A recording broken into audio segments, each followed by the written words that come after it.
வாழ்க்கையில ஒவ்வொரு மனுஷனும் ஏதோ ஒரு புள்ளில நிக்கிறப்போ நமக்குன்னு யாருமே இல்லையா இல்ல நாம போற பாதை சரிதானா அப்படின்னு ஒரு கேள்வி மனசுக்குள்ள வந்துட்டு போகும். அப்போ எல்லாம் நமக்கு தோன்ற ஒரே முகம் அந்த நீலமேக கண்ணனோட சிரிச்ச முகம்தான். ஏதோ ஒரு மாயக்குழல் சத்தம் நம்ம காதுக்குள்ள கேட்கிற மாதிரி ஒரு உணர்வு வரும். அது வெறும் கற்பனை கிடையாது, அது ஒரு அழைப்பு. அந்த பரம்பொருள் நம்மளை தேடி வர்ற ஒரு சிக்னல் அது. இந்த உலகத்துல எத்தனையோ தெய்வங்கள் இருந்தாலும் கிருஷ்ணர் மட்டும் ஏனோ நம்ம வீட்டு பிள்ளை மாதிரியே தோணுவாரு. அவர் ஆடுவாரு, பாடுவாரு, வெண்ணெய் திருடுவாரு, அப்புறம் போர்க்களத்துல நின்று தத்துவமும் பேசுவாரு. ஒரு மனுஷன் பிறந்ததுல இருந்து சாகிற வரைக்கும் என்னென்ன உணர்ச்சிகளை சந்திப்பானோ அது அத்தனையையும் தன் வாழ்க்கையில வாழ்ந்து காட்டினவர் அவரு. அதனாலதான் அவரை தேடி போற பயணம் நம்மள நாமே தேடி போற பயணமா அமையுது. இன்னைக்கு நாம பார்க்க போறது வெறும் கோவில்களை பத்தின தகவல் கிடையாது. அது அந்த மாயக்கண்ணன் இன்னைக்கும் ரத்தமும் சதையுமா வாழ்ந்துகிட்டு இருக்கிற சில அதிசய இடங்களை பத்தின ஒரு தேடல். குறிப்பா பூலோக வைகுண்டம்னு சொல்லப்படுற குருவாயூர். அங்க இருக்கிற அந்த சின்ன கண்ணன் சிலை இருக்கே, அது சாதாரண சிலை இல்ல. அதுக்கு பின்னாடி பல கோடி வருஷத்து வரலாறு இருக்கு. துவாரகை கடலுக்குள்ள மூழ்கினப்போ நம்ம தேவர்களின் குருவான பிரகஸ்பதியும் வாயுதேவனும் அந்த சிலையை தூக்கிக்கிட்டு வந்து கேரளா மண்ணுல பிரதிஷ்டை செஞ்ச அந்த நொடியிலிருந்து அந்த ஊரே ஒரு சொர்க்கமா மாறிடுச்சு. அங்க இருக்கிற பாதாள அஞ்சனம்ங்கிற அந்த சிலையில ஒரு ஈர்ப்பு இருக்கு. அங்க போயிட்டு வந்தவங்க கிட்ட கேட்டு பாருங்க, கண்ணனை பாத்தியான்னு கேட்டா இல்ல அவன் என்ன பார்த்தான்னு சொல்லுவாங்க. அந்த ஒரு நிமிஷ பார்வைக்காகத்தான் லட்சக்கணக்கான மக்கள் காத்துக்கிட்டு இருக்காங்க. அதுவும் அங்க இருக்கிற யானைகள், அந்த தீபங்கள், அதிகாலை 2:30 மணிக்கு நடக்கிற அந்த நிர்மால்ய தரிசனம், இதெல்லாம் வார்த்தையால சொல்ல முடியாது, அனுபவிச்சுதான் பார்க்கணும். ஆனா கேரளா மட்டும் கிடையாது. வடக்கே போனா நிதிவன்ல இன்னைக்கும் ராத்திரி நேரத்துல கிருஷ்ணர் ஆடிக்கிட்டு இருக்கிறாருன்னு சொன்னா நம்ப முடியுமா? அந்த அடர்ந்த காட்டுக்குள்ள ராத்திரியானா ஒரு பறவை கூட இருக்காது. அங்க இருக்கிற துளசி செடிகள் எல்லாம் கோபிகைகளா மாறி ஆடுதுன்னு அங்க இருக்கிற மக்கள் இன்னைக்கும் சொல்றாங்க. இது உண்மையா பொய்யாங்கிற விவாதத்தை விட அங்க இருக்கிற அந்த உணர்வு இருக்கே, அதுதான் முக்கியம். அதே மாதிரி கடலுக்குள்ள மூழ்கி போன துவாரகை, 52 கஜ கொடி பறக்கிற அந்த பிரம்மாண்டம், பூரி ஜெகநாதர் கோவில்ல நடக்கிற அந்த சமையல் அதிசயம்னு கிருஷ்ணரோட லீலைகள் முடியவே முடியாத ஒரு மகா சமுத்திரம். இந்த வீடியோவோட நோக்கம் உங்களை அந்த இடங்களுக்கு ஒரு மனரீதியான பயணத்துக்கு கூட்டிட்டு போறதுதான். ஆன்மீகம்ங்கிறது ஏதோ வயசான காலத்துல வர்றதில்ல, அது நம்ம வாழ்க்கையோட ஒவ்வொரு அடியிலையும் கலந்திருக்கிறது. நாம இப்போ குருவாயூர்ல இருந்து நம்ம பயணத்தை ஆரம்பிக்க போறோம். அங்க எப்படி போகணும், அங்க என்னென்ன மர்மங்கள் இருக்கு, அங்க இருக்கிற அந்த பாலகிருஷ்ணன் எப்படி நம்ம வாழ்க்கைய மாத்துவான், இதையெல்லாம் ஒவ்வொன்னா ஆழமா பார்ப்போம். மனசை லேசா வச்சுக்கங்க. அந்த துவாரகாபுரியோட வாசனை இப்போ உங்க மனசுக்குள்ள வரட்டும். அந்த குருவாயூர் வாசலை மிதிச்சாலே மனசுக்குள்ள ஒரு நிம்மதி ஒட்டிக்கிடும். பூலோக வைகுண்டம்னு ஏன் சொல்றாங்கன்னா, வைகுண்டத்துல மகாவிஷ்ணு எப்படி இருப்பாரோ அதே சந்தோஷத்தோடவும் அமைதியோடவும் இங்க குழந்தையா வந்து உட்கார்ந்துட்டாருன்னு ஒரு நம்பிக்கை. ஆனா இந்த இடத்தோட கதை நாம நினைக்கிற மாதிரி நேத்து இன்னைக்கு ஆரம்பிச்சதில்ல. இதுக்கு பின்னாடி பல யுகங்களோட ரகசியம் ஒளிஞ்சிருக்கு. நம்ம ஊர்ல கல் சிலைகளை பார்த்திருப்போம். ஆனா குருவாயூர்ல இருக்கிற அந்த சின்ன கண்ணன் சிலை இருக்கே, அது பாதாள அஞ்சனம் அப்படிங்கிற ஒரு அபூர்வமான கல்லால ஆனது. இந்த கல்லை பத்தி படிச்சீங்கன்னா ஆச்சரியமா இருக்கும். இது சாதாரண பாறை கிடையாது. இதுல ஒரு விதமான காந்த சக்தியும் மருத்துவ குணமும் இருக்குன்னு சொல்றாங்க. அதுல வடிக்கப்பட்ட அந்த 4 கை விக்கிரகம், கையில சங்கு, சக்கரம், கதை, தாமர மலரோட ஒரு சின்ன சிரிப்போட நிக்கும் பாருங்க. அந்த சிரிப்புல தான் மொத்த உலகமே அடங்கியிருக்கு. இந்த சிலை எப்படி இங்க வந்துச்சுங்கிறது ஒரு பெரிய சாகச கதை. முன்னொரு காலத்துல கிருஷ்ணாவதாரம் முடிய போற நேரம், துவாரகை நகரம் மொத்தமா கடலுக்குள்ள மூழ்க போகுதுன்னு தெரிஞ்சிருச்சு. அப்போ கிருஷ்ணர் தன்னோட பக்தன் உத்தவர்கிட்ட ஒரு பொறுப்பை கொடுத்தாரு. உத்தவா, நான் கும்பிட்ட இந்த சிலை மட்டும் அழியக்கூடாது, இத பத்திரமா எடுத்து ஒரு நல்ல இடத்துல வையின்னு சொன்னாரு. துவாரகையே ஒரு பெரிய பிரளயம் வந்து முழுங்கினப்போ அந்த சிலை மட்டும் ஒரு மரக்கட்ட மாதிரி தண்ணியில மிதந்து வந்துச்சு. அப்போ தேவர்களின் குருவான பிரகஸ்பதியும் வாயுதேவனும் சேர்ந்து அந்த சிலையை மீட்டு எடுத்தாங்க. அவங்க உலகமெல்லாம் சுத்தி வந்து ஒரு சரியான இடத்தை தேடினாங்க. அப்போதான் கேரளாவில் இருக்கிற இந்த தாமரை தடாகம் அவங்க கண்ணுல பட்டுச்சு. அங்க ஒரு அதிசயம் காத்துக்கிட்டு இருந்துச்சு. அந்த குளத்துல இருந்து சாக்ஷாத் பரமசிவன் வெளியே வந்து அவங்கள வரவேற்றாரு. இந்த இடம் ரொம்ப புனிதமானது. நானே இங்க விஷ்ணுவை நினைச்சு ருத்ரகீதம் பாடி தவம் பண்ணியிருக்கேன். அதனால அந்த மாயக்கண்ணனை இங்கேயே உட்கார வைங்கன்னு சிவன் வழிவிட்டாரு. குருவும் வாயுவும் சேர்ந்து அந்த சிலையை அங்க பிரதிஷ்டை செஞ்சதால தான் அந்த ஊருக்கு குருவாயு ஊர்னு பேர் வந்துச்சு. அங்க இருக்கிற அந்த ருத்ர தீர்த்தம் குளம் சும்மா தண்ணி கிடையாது. பல 1000 வருஷத்துக்கு முன்னாடி பிரசேகதர்கள்னு சொல்லப்படுற 10 இளவரசர்கள் இந்த தண்ணிக்குள்ளேயே நின்னுக்கிட்டு 10,000 வருஷம் தவம் பண்ணி மகாவிஷ்ணுவோட தரிசனத்தை வாங்கினாங்க. இன்னைக்கும் அந்த குளத்துல குளிச்சுட்டு கண்ணனை பார்க்க போறப்போ உடம்புல இருக்கிற பாரமெல்லாம் இறங்குறத உணர முடியும். இன்னொரு விஷயம் கவனிச்சிங்களா? அங்க இருக்கிற பூசை முறைகள் எல்லாம் ஆதிசங்கரர் வகுத்து கொடுத்தது. இன்னைக்கும் ஒரு துளி கூட மாறாம அதே மாதிரி நடக்குது. அங்க இருக்கிற தலைமை அர்ச்சகர், அதாவது மேல் சாந்தி, அந்த 6 மாசம் ஒரு தவ வாழ்க்கை தான் வாழறாரு. கோவிலை விட்டு வெளியே வர மாட்டாரு, குடும்பத்தோட பேச மாட்டாரு, மத்தியானம் பூசை முடியற வரைக்கும் ஒரு சொட்டு தண்ணி கூட குடிக்க மாட்டாரு. அந்த அளவுக்கு கட்டுப்பாடோட இருக்கிறதால தான் அந்த சிலைக்கு முன்னாடி நிக்கிறப்போ ஒரு விதமான அதிர்வை நம்மால உணர முடியுது. யானைகளோட பிளிரல் சத்தம், அந்த சந்தனத்தோட வாசனை, அப்புறம் அந்த சின்ன கண்ணனோட முகத்துல வழியிற அந்த தெய்வீக கலை, இதெல்லாம் சேர்ந்து நம்மள வேற ஒரு உலகத்துக்கே கூட்டிட்டு போயிடும். இது வெறும் பக்தி மட்டும் இல்ல, இது ஒரு கலை, ஒரு கலாச்சாரம், ஒரு மிகப்பெரிய வாழ்வியல் பாடம். இங்க வந்து அந்த பாலகிருஷ்ணனை ஒரு தரம் மனசார கூப்பிட்டா அவன் நம்ம கையை பிடிச்சு கூட்டிட்டு போவாங்கிறது அங்க போற ஒவ்வொரு பக்தனோட அனுபவம். சரி, இப்ப குருவாயூரோட மகிமையை கேட்டாச்சு, அங்க போயே ஆகணும்னு மனசு துடிக்குதில்ல? ஒரு பயணத்தை பிளான் பண்றப்போ அங்க எப்படி போகணும், எங்க தங்கணும், எவ்வளவு செலவாகும்னு தெளிவா தெரிஞ்சுக்கிட்டாதான் நாம எந்த கவலையும் இல்லாம கண்ணனை பார்த்துட்டு வர முடியும். இதோ ஒரு சின்ன பயண வழிகாட்டி. முதல்ல அங்க எப்படி போறது? தமிழ்நாட்டில இருந்து போறீங்கன்னா ரயில் பயணம் தான் ரொம்ப வசதி. சென்னையோ மதுரையோ இல்ல திருச்சியோ அங்க இருந்து நேரா குருவாயூருக்கே எக்ஸ்பிரஸ் ரயில்கள் இருக்கு. ஒருவேளை உங்க ஊர்ல இருந்து டைரக்ட் ரயில் இல்லைன்னா திருச்சூர் ஸ்டேஷன்ல இறங்கிக்கங்க. அங்கிருந்து வெறும் 25 முதல் 30 கிலோமீட்டர் தான். பஸ் ஸ்டாண்டுக்கு போனா 5 நிமிஷத்துக்கு ஒரு பஸ் குருவாயூருக்கு கிளம்பிக்கிட்டே இருக்கும். 1 மணி நேரத்துல நீங்க அந்த புண்ணிய பூமியை மிதிச்சிடலாம். அடுத்தது தங்குற வசதி. அங்க தேவஸ்வம் போர்டு மூலமா நிறைய விடுதிகள், அதாவது ரெஸ்ட் ஹவுசஸ் வச்சிருக்காங்க. இதுல முன்னாடியே ஆன்லைன்ல புக் பண்ணிட்டா வெறும் 500 ரூபாயிலிருந்து நல்ல ரூம்கள் கிடைக்கும். இல்லப்பா, எனக்கு இன்னும் கொஞ்சம் சொகுசா வேணும்னு நினைச்சிங்கன்னா கோவிலை சுத்தி நிறைய தனியார் ஹோட்டல்கள் இருக்கு. அங்க ஒரு 1500லிருந்து 3000 ரூபாய்க்குள்ள குடும்பத்தோட தங்குற மாதிரி வசதியான இடங்கள் கிடைக்கும். இப்ப மெயினான விஷயம், தரிசனம். குருவாயூர்ல கூட்டம் எப்பவும் அதிகமா இருக்கும். அதிகாலை 3 மணிக்கு நடை திறப்பாங்க. அதுக்கு முன்னாடியே, அதாவது 2 மணிக்கே மக்கள் வரிசையில் நிற்க ஆரம்பிச்சிருவாங்க. அங்கே நிர்மால்ய தரிசனம்னு ஒன்று இருக்கு. அதுதான் ரொம்ப விசேஷம். முந்தின நாள் சாத்தின மாலைகளோட கண்ணனை பார்க்குற அந்த ஒரு நிமிஷம் உங்க ஜென்மமே சாபல்யம் அடைஞ்ச மாதிரி இருக்கும். உங்களுக்கு வரிசையில் நிற்க முடியலன்னா ஆன்லைனில் நெய் விளக்கு தரிசனம்னு ஒன்று இருக்கு. அதை புக் பண்ணிட்டா கொஞ்சம் சீக்கிரமா போகலாம். செலவுன்னு பார்த்தா ரொம்ப குறைவு தான். தமிழ்நாட்டிலிருந்து ஒரு 2 நாள் பயணமா போயிட்டு வர்றீங்கன்னா ஒரு ஆளுக்கு 3000 முதல் 5000 ரூபாய்க்குள்ளேயே மொத்தத்தையும் முடிச்சிடலாம். அங்க சாப்பாட்டுக்கு கவலையே படாதீங்க. கோவில்ல நடக்கிற அன்னதானம் அவ்வளவு ருசியா இருக்கும். அந்த மட்ட அரிசி சாதமும் பருப்பும் அப்புறம் கேரளாவுக்கே உரிய அந்த அவியலும், ஆஹா, அது பிரசாதம் மட்டும் இல்ல, ஒரு அமிர்தம்.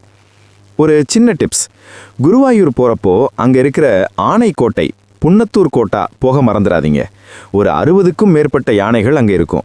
கோவிலுக்கு நேர்ந்து விட்ட யானைகள் எல்லாம் அங்கே தான் வளருது. யானை ரசிகர்களுக்கு அது ஒரு பெரிய கொண்டாட்டம். அப்புறம் அங்கே இருக்கிற கடை வீதிகளில் குருவாயூர் பப்படம் வாங்க மறந்துடாதீங்க.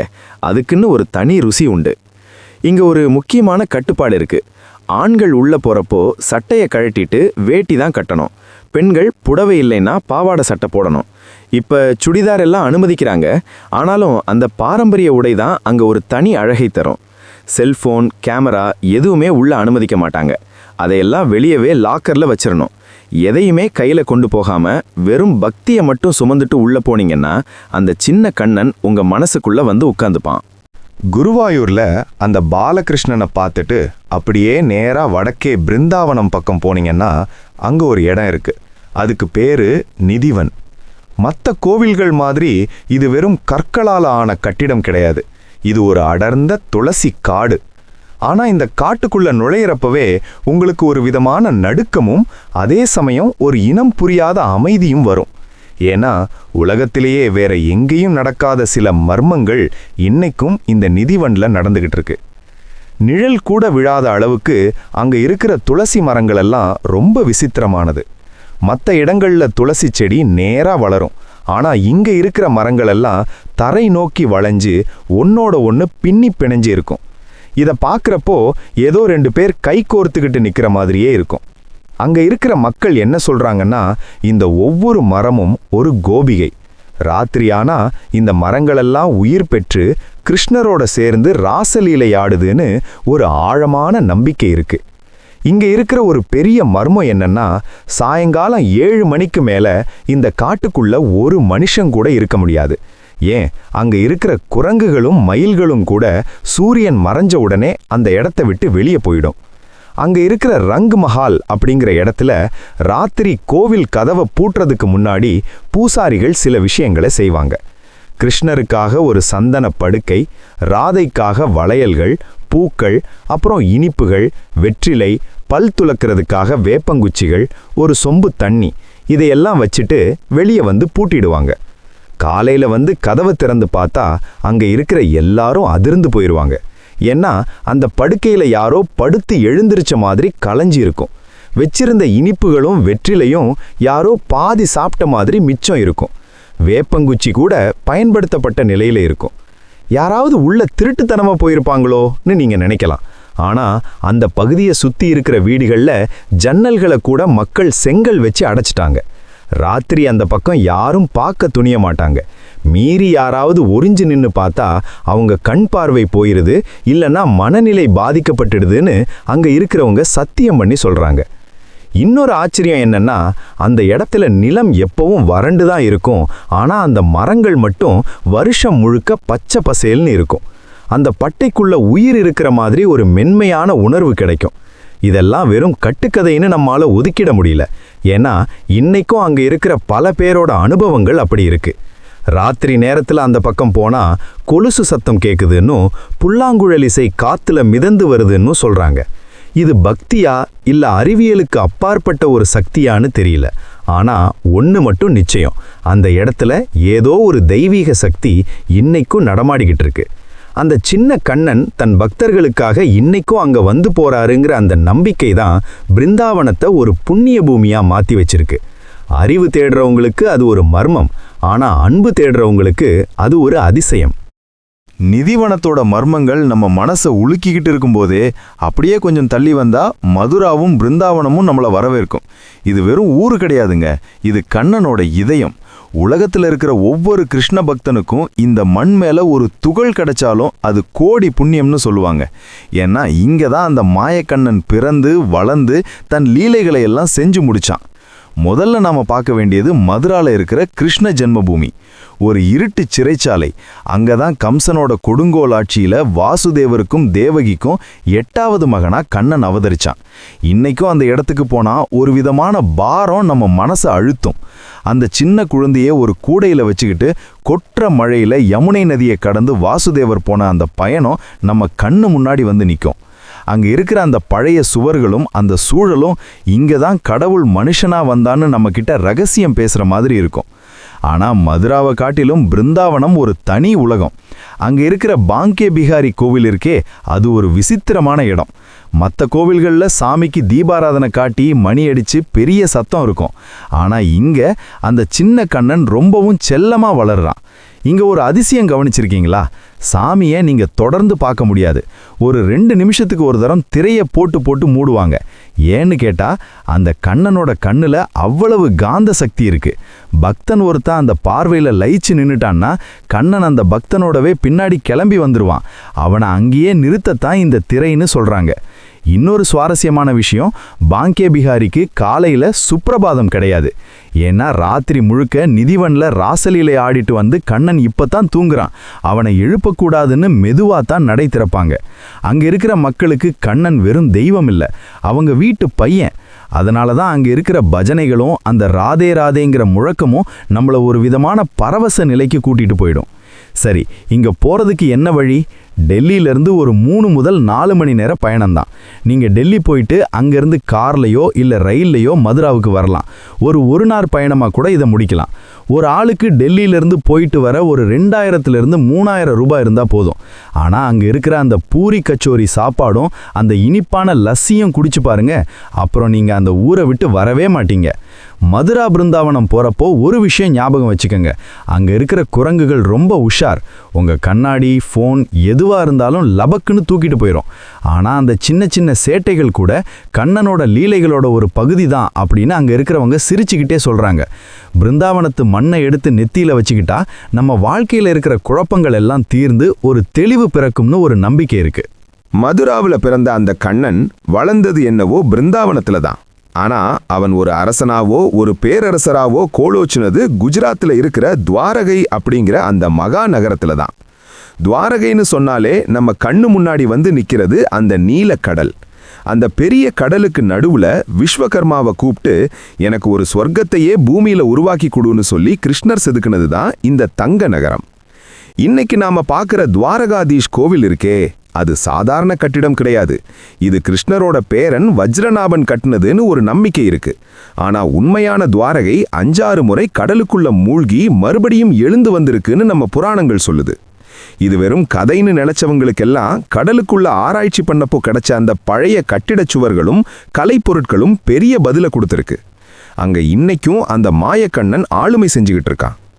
துவாரகை கோவில்ல நீங்க பார்க்க வேண்டிய ஒரு பெரிய அதிசயம் என்னன்னா அந்த 52 கஜம் நீளம் கொண்ட பிரம்மாண்டமான கொடி. 72 தூண்கள் தாங்கி நிக்கிற அந்த பெரிய கோபுரத்துல ஒரு நாளைக்கு 5 முறை அந்த கொடியை மாத்துவாங்க. அது ஏன் 52 கஜம்?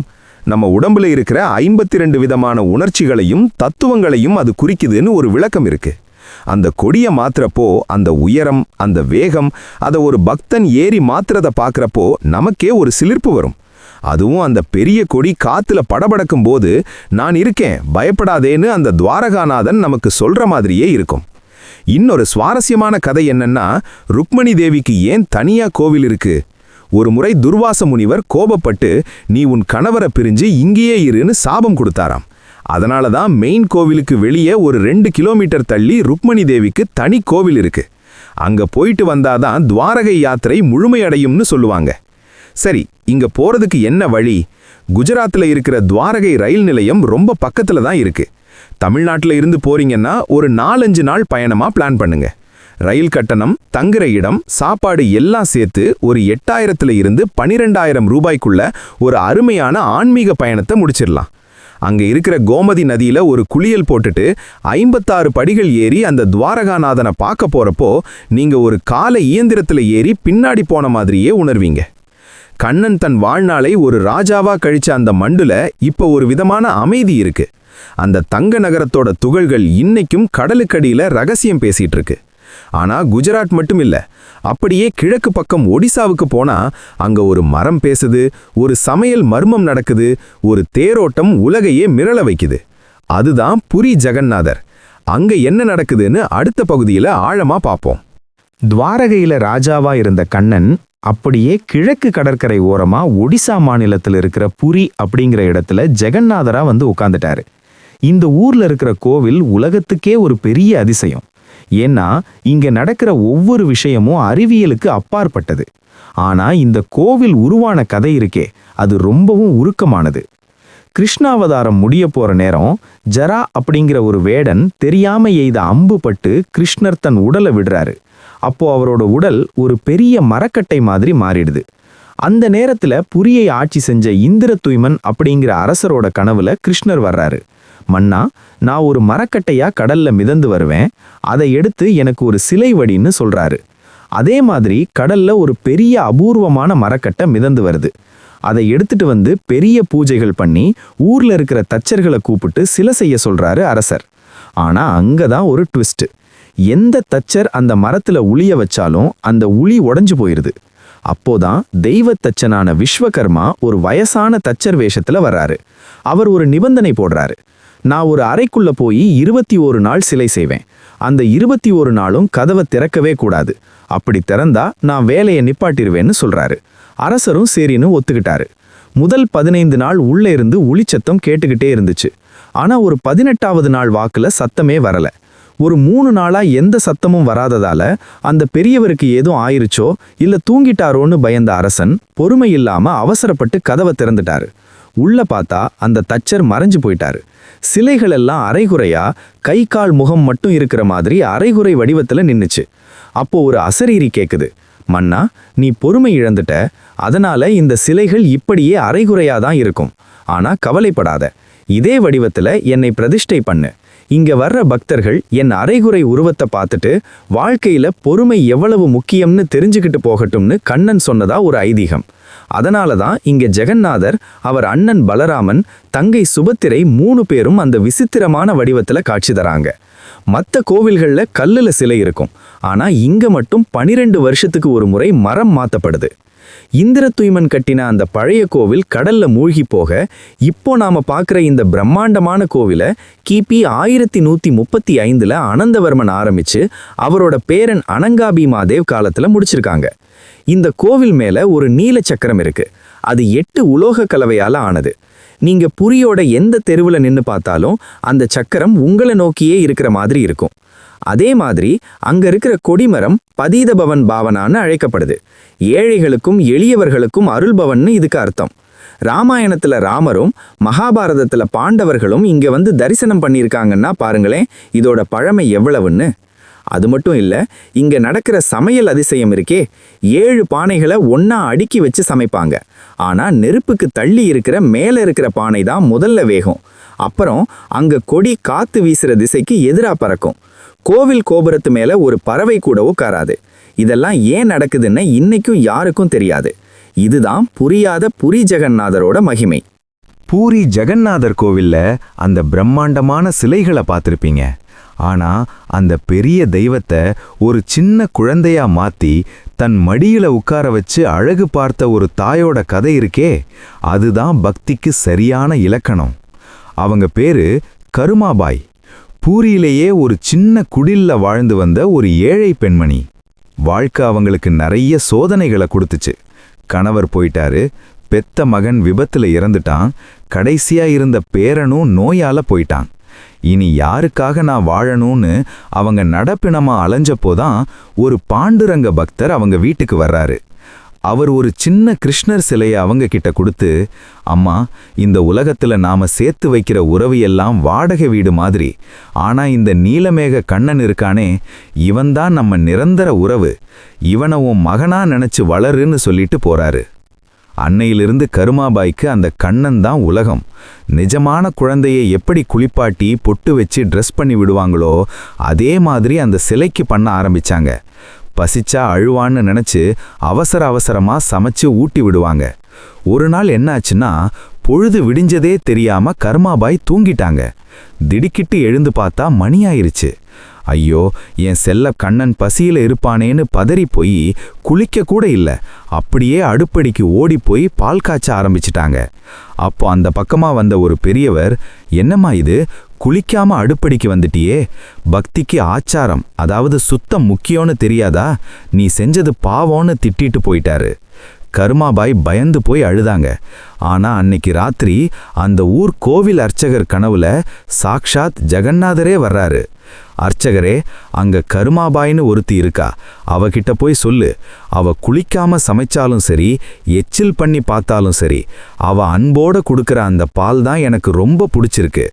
ஆச்சாரத்தை விட அவளோட அன்பு தான் எனக்கு முக்கியம்னு சொன்னாரு. மறுநாள் காலையில அர்ச்சகர் ஓடி போய் இதை சொன்னதும் கருமாபாய் அந்த கண்ணன் சிலைய மார்போட அணைச்சிக்கிட்டு கதறி அழுதாங்க. அப்போ அந்த சிலையிலிருந்து ஜெகநாதர் சங்கு சக்கரத்தோட அவங்களுக்கு காட்சி கொடுத்தாராம். இது ஒரு பக்கம் இருக்க, பூரியோட இன்னொரு பெரிய கொண்டாட்டம் அந்த ரத யாத்திரை. 3 பெரிய தேர்கள், அதுல 16 சக்கரம் கொண்ட சிவப்பு மஞ்சள் தேர்ல நம்ம ஜெகநாதர் ஏறி வர்ற அந்த அழகே தனி. பாரம்பரியப்படி அந்த ஊர் ராஜா ஒரு தங்க தொடப்பத்தை வச்சு அந்த தேரோடும் பாதையை பெருக்கி சுத்தம் செய்வாரு. கடவுளுக்கு முன்னாடி ராஜாவா இருந்தாலும் நானும் ஒரு வேலைக்காரன்தான்னு காட்டுறது தான் இதோட தத்துவம். ஆனா கேரளாவில் ஆரம்பிச்சு ஒடிசா வரைக்கும் நம்ம கண்ணனை தேடிட்டோம். நம்ம தமிழ்நாட்டில் கண்ணன் எப்படி இருக்காருன்னு பார்க்க வேண்டாமா? திருவல்லிக்கேணியில மீசையோட இருக்கிற பார்த்தசாரதி, மன்னார்குடியில சாட்டையோட நிக்கிற ராஜகோபால சுவாமி, இவங்கள பத்தி தெரியுமா? நம்ம மண்ணுல கிருஷ்ணர் செஞ்ச அதிசயங்களை அடுத்த பகுதியில பார்ப்போம். அங்க இருக்கிற ஒவ்வொரு சிலையிலையும் ஒரு பெரிய வரலாறு ஒளிஞ்சிருக்கு. கேரளா, குஜராத், ஒடிசான்னு இந்தியா முழுக்க சுத்திட்டு வந்த நமக்கு நம்ம தமிழ்நாட்டு மண்ணுல கண்ணன் எப்படி இருக்காருன்னு பார்க்கறப்போ ஒரு தனி பெருமை வரும். இங்க இருக்கிற கிருஷ்ணர் கோவில்கள் ஒவ்வொன்றும் ஒரு காவியம் மாதிரி. மற்ற இடங்கள்ல கண்ணனை பார்த்ததுக்கும் நம்ம ஊர்ல அவரோட சிலைய பார்க்கறதுக்கும் ஒரு பெரிய வித்தியாசம் இருக்கு. இங்க அவன் வெறும் கடவுள் இல்ல, நம்ம வரலாற்றோட சாட்சி. முதல்ல சென்னை திருவல்லிக்கேணியில இருக்கிற பார்த்தசாரதி கோவில். இங்க இருக்கிற கண்ணனை பார்த்தீங்கன்னா மிரண்டு போயிருவீங்க. உலகத்திலேயே எங்கேயுமே இல்லாத மாதிரி இங்க கிருஷ்ணருக்கு மீசை உண்டு. அது ஏன்? மகாபாரத போர்ல அர்ஜுனனுக்கு தேரோட்டியா பார்த்தசாரதியா இருந்தப்போ போர்க்களத்துல ஒரு வீரனா நின்னு கௌரவர்களை எதிர்த்தவர் அவரு. அந்த வீரத்தை காட்டுறதுக்காகத்தான் இங்க மீசையோட கம்பீரமா நிக்கிறாரு. அது மட்டும் இல்ல, அந்த சிலையில சின்ன சின்ன தழும்புகள் இருக்கும். போர்ல பீஷ்மர் எய்த அம்புகள் கண்ணனோட முகத்துல பட்ட வடுக்கள் தான் அதுன்னு சொல்றாங்க. ஒரு கடவுள் தாம் பக்தனுக்காக அடி வாங்குறார்னா அது இந்த திருவல்லிக்கேணி கண்ணன் தான். அப்படியே கொஞ்சம் தெற்கே வந்தா தட்சிண துவாரகைன்னு சொல்லப்படுற மன்னார்குடி ராஜகோபால சுவாமி கோவில். இங்க இருக்கிற கண்ணன் ஒரு செல்ல குழந்தை. கையில ஒரு சாட்டை, இன்னொரு கையில வெண்ணெய், தலையில ஒரு கொண்டைன்னு பார்க்கறதுக்கே அவ்வளவு அழகா இருப்பாரு. இங்க இருக்கிற செங்கமல தாயாரும் அந்த ராஜகோபாலனும் ஒரு தரம் பார்த்தா மனசுல அப்படியே பதிஞ்சிருவாங்க. அங்க இருக்கிற அந்த பெரிய குளம், அந்த பிரம்மாண்டமான கோபுரம், இது எல்லாமே நம்ம தமிழ்நாட்டோட கட்டிடக்கலைக்கு ஒரு பெரிய எடுத்துக்காட்டு. அப்புறம் கர்நாடகா பக்கத்துல இருக்கிற உடுப்பி கிருஷ்ணர் கோவில். இங்க ஒரு விசித்திரமான மர்மம் இருக்கு. நீங்க நேரா போய் சாமியை பார்க்க முடியாது. ஒரு சின்ன ஜன்னல் வழியா தான் பார்க்கணும். அதுக்கு கனகன கிண்டின்னு பேரு. கனகதாசர் அப்படிங்கிற ஒரு தீவிர பக்தரை அவர் தாழ்த்தப்பட்ட ஜாதிங்கிற காரணத்துக்காக கோவில் உள்ள விடலையாம். அவர் மனசு உடைஞ்சு கோவிலுக்கு பின்னாடி நின்னு பாட்டு பாடினாரு. அவரோட பக்திக்காக அந்த சிலையே பின்னாடி திரும்பி செவுத்துல ஒரு ஓட்டைய போட்டு அவருக்கு தரிசனம் கொடுத்துச்சான். அந்த அதிசயத்தை ஞாபகப்படுத்தத்தான் இன்னைக்கும் அந்த ஜன்னல் வழியா தரிசனம் நடக்குது. நம்ம ஊர்ல கிருஷ்ணரை வழிபடுறதுல ஒரு அழகான விஷயம் இருக்கு. நாம அவரை ரொம்பவும் கொண்டாடுவோம். உரியடி திருவிழா, கோகுலாஷ்டமிக்கு குழந்தைங்க கால் தடத்தை வாசல்ல இருந்து பூஜை அறை வரைக்கும் வரையறது, இதெல்லாம் வெறும் சடங்கு இல்ல, கண்ணன் என் வீட்டுக்கு வர்றான்னு நாம காட்டுற அன்பு. சரி, இவ்வளவு கோவில்களை பத்தி பேசிட்டோம். ஒருவேளை நீங்க நேர்ல போகணும்னு நினைச்சீங்கன்னா சில முக்கியமான விஷயங்களை மனசுல வச்சுக்கணும். ஆடை கட்டுப்பாடுல இருந்து தரிசன டிக்கெட் வரைக்கும் சின்ன சின்ன டிப்ஸ் இருக்கு. அதை தெரிஞ்சுக்கிட்டா உங்க பயணம் ரொம்ப சுகமா இருக்கும். அதை அடுத்த பகுதியில பார்ப்போம். கண்ணனை பார்க்க போற அந்த தயார் நிலையோட கடைசி பகுதியை நோக்கி நாம நகர போறோம். இவ்வளவு தூரம் நாம கேரளா, குஜராத், ஒடிசா, அப்புறம் நம்ம ஊரு தமிழ்நாடுன்னு அந்த மாயக்கண்ணன் கால் தடம் பதிச்ச இடங்களை எல்லாம் மனசாலேயே சுத்தி பார்த்துட்டு வந்துட்டோம். ஆனா இது வெறும் தகவல்களோட முடிகிற விஷயம் கிடையாது. இந்த ஆன்மீக பயணம் உங்க வாழ்க்கையில ஒரு பெரிய மாற்றத்தை கொண்டு வரணுங்கிறது தான் இதோட உண்மையான நோக்கம். சரி, இப்போ நீங்க நிஜமாவே இந்த இடங்களுக்கு போகணும்னு முடிவு பண்ணிட்டீங்கன்னா சில விஷயங்களை சரியா திட்டம் போட்டுக்கங்க. முதல்ல ஆடை கட்டுப்பாடு. இதை கொஞ்சம் சீரியஸா எடுத்துக்கங்க. கேரளா குருவாயூர்ல ஆண்கள் சட்டையை கழத்திட்டு வேட்டி தான் கட்டணும். பெண்கள் புடவை அல்லது நீண்ட பாவாடை அணிஞ்சிட்டு போறது தான் அந்த மண்ணோட கலாச்சாரம். இது ஒரு கட்டுப்பாடு கிடையாது, அந்த தெய்வத்துக்கு நாம கொடுக்கிற ஒரு மரியாதை. அதே மாதிரி துவாரகையிலையும் பூரி ஜெகநாதர் கோவில்லையும் உங்க செல்போன், கேமரா எதையும் உள்ள விட மாட்டாங்க. அதையெல்லாம் வெளியவே பத்திரமா வச்சுட்டு வெறும் பக்தியை மட்டும் கையில எடுத்துட்டு உள்ள போங்க. இப்போ எல்லா இடங்கள்லையும் ஆன்லைன் தரிசனம் வசதி வந்துருச்சு. குறிப்பா குருவாயூர்லையும் துவாரகையிலையும் முன்னாடியே டிக்கெட் புக் பண்ணிட்டீங்கன்னா மணிக்கணக்கில் வரிசையில் நிற்காம சீக்கிரமா கண்ணனை பார்த்துட்டு வந்துடலாம். அப்புறம் அந்தந்த ஊர்ல கிடைக்கிற அந்த பிரசாதத்தை மட்டும் விட்டுறாதீங்க. அது வெறும் சாப்பாடு இல்லை, அதுல ஒரு விதமான சக்தி இருக்கு. பூரி ஜெகநாதர் கோவில்ல அந்த 7 பானை சமையலும், குருவாயூர்ல அந்த பாயசமும் உங்க நாக்குல மட்டும் இல்ல மனசுலயும் நிக்கும். வாழ்க்கைங்கிறது ஒரு போர்க்களம்னு மகாபாரதத்துல கண்ணன் சொன்னாரு. ஆனா அந்த போர்க்களத்துல அர்ஜுனனுக்கு கண்ணன் எப்படி ஒரு வழிகாட்டியா இருந்தாரோ அதே மாதிரி தான் இன்னைக்கும் நமக்கும் இருக்காரு.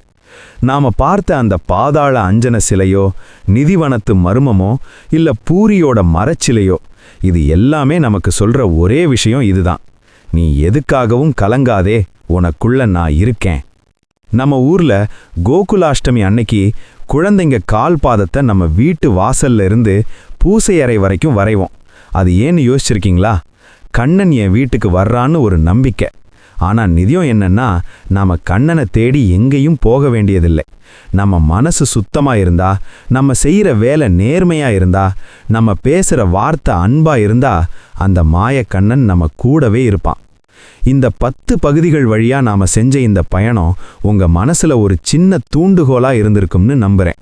இந்த 5 முக்கியமான கிருஷ்ணர் கோவில்கள்ல நீங்க முதல்ல எங்க போக போறீங்க? இல்ல ஏற்கனவே நீங்க போனப்போ உங்களுக்கு கிடைச்ச அந்த அதிசய அனுபவம் என்ன? அதை கமெண்ட்ல சொல்லுங்க. ஆன்மீகம்ங்கிறது தேடி போறது மட்டும் இல்ல, அது நம்ம கூடவே வாழுற ஒரு உணர்வு. அந்த துவாரகாநாதனும் குருவாயூரப்பனும் உங்களை எப்பவும் ஆசீர்வதிக்கட்டும். நம்ம வாழ்க்கைங்கிற இந்த பயணம் இனிமையா அமையட்டும். மறக்காம நம்ம சேனலை சப்ஸ்கிரைப் பண்ணுங்க. இன்னும் நிறைய சுவாரஸ்யமான ஆன்மீக தேடல்கள் காத்துக்கிட்டு இருக்கு. ராதே ராதே.